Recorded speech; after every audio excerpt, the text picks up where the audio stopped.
Сарапул – излюбленное место туристов. Сюда приезжают не только жители республики, но и других регионов России. Город вновь показал свое гостеприимство, приняв участников межрегионального совещания по туристическому проекту «Большая Кама», который объединит Пермский край, Башкортостан, Татарстан, Кировскую область и Удмуртию.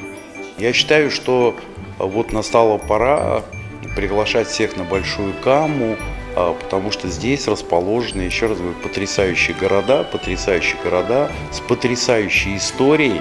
На совещании представили туристические объекты. С Сарапулом гости познакомились на обзорной экскурсии. На даче Башенина примерили одеяния купцов и полакомились булками кондитера Вольфа за чашечкой чая. Помимо привычных для туристов мест, в Сарапуле появляются и новые объекты. У нас еще заработали в течение последнего года 2 новых объекта. Это музей «Чайная» и детский музейный центр. Расположены они тоже в исторических зданиях, в исторической части города и имеют свою определенную специфику. Координатором проекта «Большая Кама» станет Сарапульский музей-заповедник. В октябре текущего года представят наработки единого событийного календаря «Большая Кама-2021».